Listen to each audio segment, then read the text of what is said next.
Hi everyone, this is going to be a video on moon in the third house. So this is part of my astrology series where I talk about your moon sign in each of the houses on the zodiac wheel. So this doesn't have to do with the actual moon sign, like the zodiac sign of your moon. So you could be a moon in Taurus, you could be a moon in Pisces, you could be a moon in Cancer, whatever it is. But this has to do with where your moon sign is located on the zodiac wheel. So which particular house, because that's going to lend a very different flavor, a very different texture to your zodiac chart and to your personality as well. Now, as always, I say this is just a very isolated placement I'm talking about. It's going to depend on your whole birth chart. It's going to depend on what are the aspects being made to your moon sign. Um, you know, um, if there are other planets in this particular house which are also aspecting the moon, it's going to depend on a lot of things. But then in isolation, today we are just talking about the moon in the third house. So if you would like to get a complete picture and understand more about your personality and the way the planets are shaping up your life, you can contact me for a birth chart analysis. You can also contact me for a relationship compatibility reading as well as tarot. And to do that, you can just drop me a message on Facebook or email.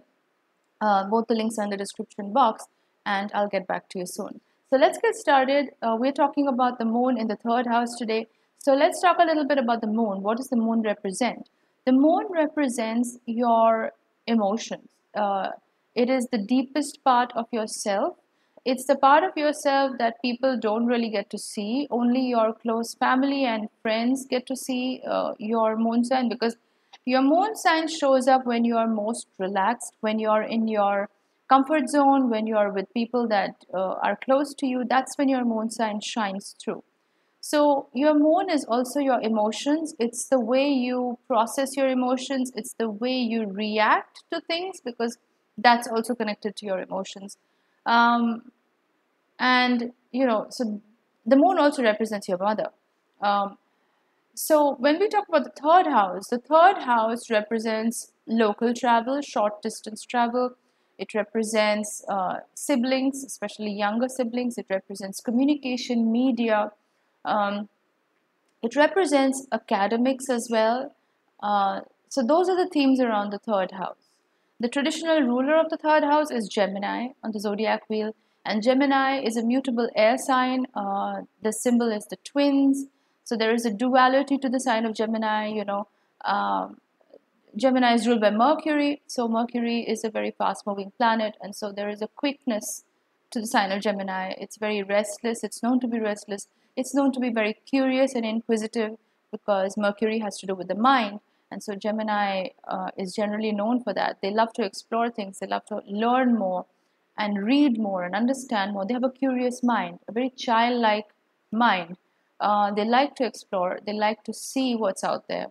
Um, there can be a tendency to be a little bit fidgety and restless. So, these are some of the themes of the third house. So, when we talk about moon in the third house, we are talking about your emotions being in a place that has to do with communication, that has to do with um,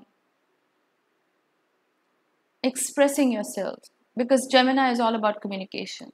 Mercury is also about communication. So when you have moon here, for you to feel emotionally safe, which is your moon sign, you really need to be able to communicate your thoughts and feelings effectively.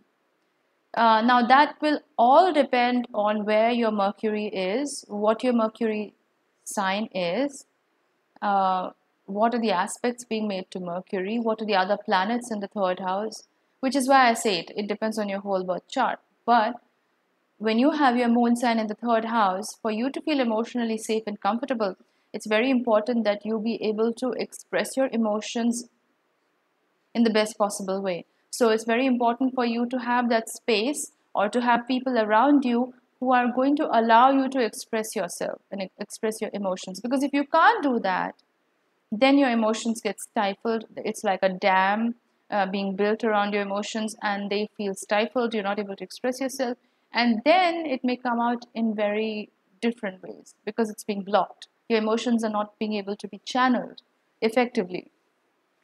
um, So being able to communicate and express yourself authentically is very important for this particular placement.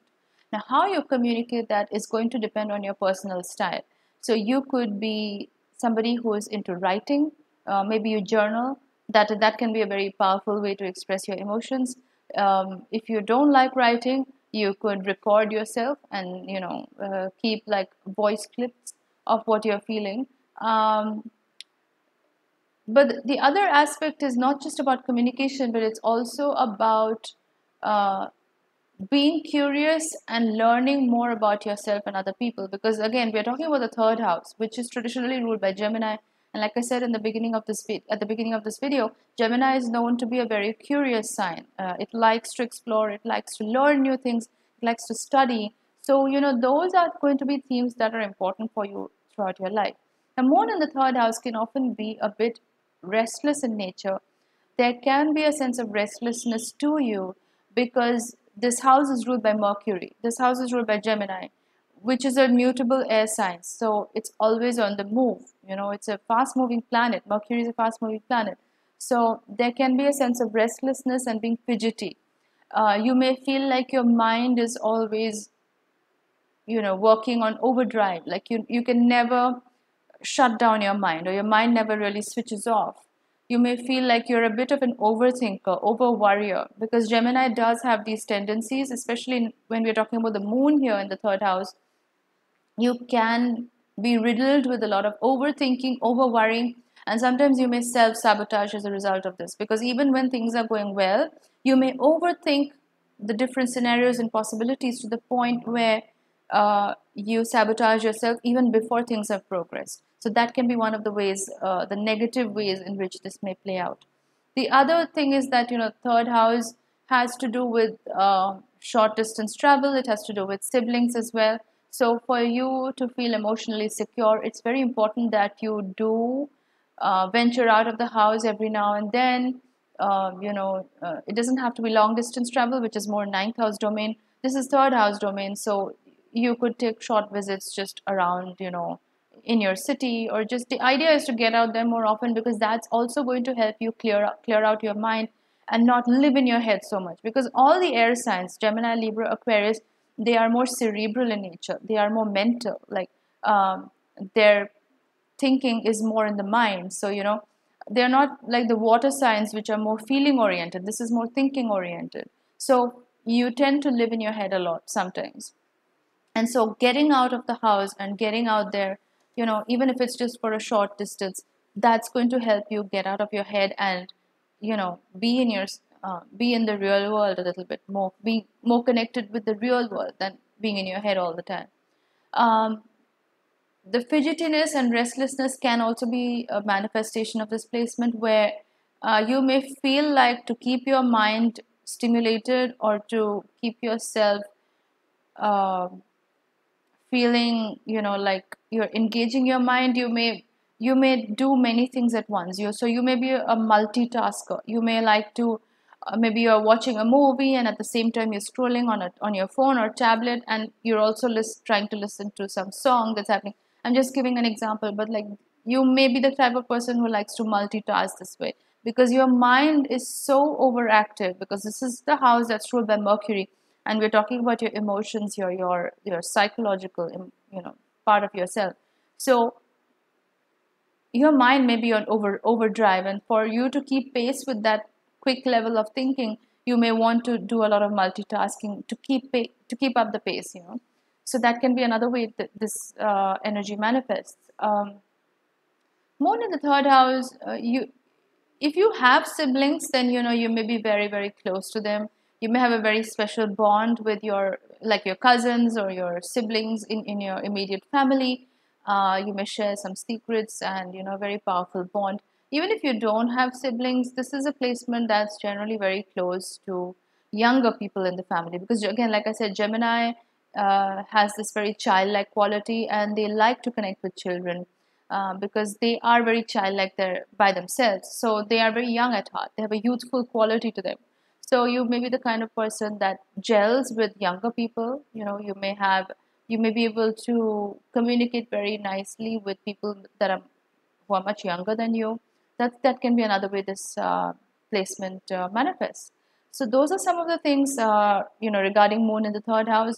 If you like this reading, do give it a thumbs up. Not reading, sorry, but if you like this video, do give it a thumbs up. And if you resonated with the video, do drop in a comment. I love reading your comments and interacting with you.